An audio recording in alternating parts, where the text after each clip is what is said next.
जय श्री राम। साथियों, आजकल क्या है कि मोदी विरोध बहुत हो रहा है, तो इस विषय पर मैंने एक राजनीतिक विषय पर चर्चा करने के लिए अपने आयुर्वेद के वैद्य जी थे, उनसे चर्चा की, तो उन्होंने बड़ा सटीक विश्लेषण इस चीज़ का किया।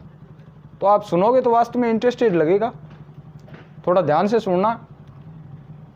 भाई, आयुर्वेद और मेडिकल साइंस में शहद को अमृत के समान माना गया है, लेकिन आश्चर्य इस बात का है कि शहद को अगर कुत्ता चाट ले तो मर जाता है। और यही हालत देश प्रेमी और देशद्रोही के बीच में है। तो कुछ के लिए तो मोदी है वो शहद है, अमृत है, अब जो कुत्ता है वो उसके लिए तो जहर है ना। तो ये है असलियत। अब आगे चलें।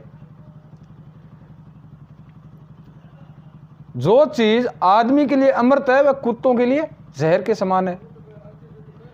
अब शुद्ध देसी गाय का घी, आयुर्वेद और मेडिकल साइंस इसे औषधीय गुणों का भंडार मानते हैं, मगर आश्चर्य, गंदगी से प्रसन्न रहने वाली मक्खी कभी शुद्ध देसी घी को नहीं खा सकती। तो घी होता है, मगर मक्खी के लिए वो मौत का भंडार बन जाता है। जिस प्रकार से देशद्रोहियों के लिए मोदी खतरा है। मोदी का विरोध सिर्फ वही लोग कर रहे हैं जो देश का विरोध करते हैं। अब क्या है, मक्खी को तो गंदगी पसंद है, और जो मक्खी रूपी गंदगी है उनको मोदी पसंद नहीं है। अब रही बात मिश्री की, तो आयुर्वेद में मिश्री को औषधि और श्रेष्ठ मिष्ठान भंडार माना गया है। आपको पता है मिश्री का कितना महत्व है।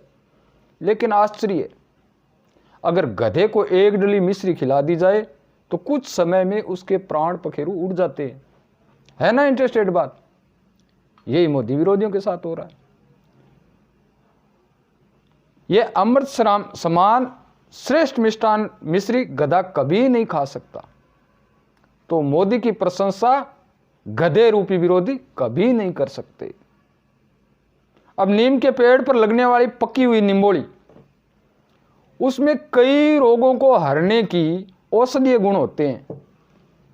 आयुर्वेद उसे उत्तम औषधि के नाम से जानता है, लेकिन रात दिन नीम पर रहने वाला कौवा उस निम्बोली को अगर खा ले तो तुरंत मर जाता है। और यही हालत मोदी के राज में जो देशद्रोही तत्व है उनका हो रहा है। मतलब इस धरती पर ऐसा कुछ है जो हमारे लिए अमृत समान है, गुणकारी है, औषधीय है, पर इस धरती पर कुछ ऐसे जीव भी है जिनके लिए अमृत विष है। मोदी वही गुणकारी अमृत औषधि है, लेकिन कुत्तों को आतंकवादी, दंगाई, मक्खियां, देशद्रोही, गंदगी, गधे, वामपंथी सोच, राजनीतिक मूर्ख और कौवे, स्वार्थी, कपटी मीडिया आदि के लिए विष समान है। इसलिए ये कुछ तत्व इतने भयभीत करने वाले हैं कि आपको सोच के भी अचंभा होगा कितनी बड़ी बड़ी योजनाएं, किस तरीके से मोदी ने इस देश को आगे बढ़ाने का कार्य किया है। धारा 370, राम मंदिर, 3 तलाक, और सबसे महत्वपूर्ण 20 सालों से लटका हुआ कृषि सुधार कानून इस देश पर लागू किया है।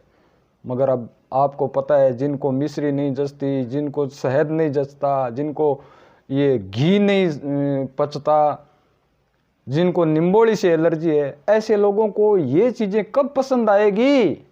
तो गंदगी को तो गंदगी पसंद है, इसलिए मोदी का विरोध करते हैं। जय हिंद, जय भारत, जय श्री राम।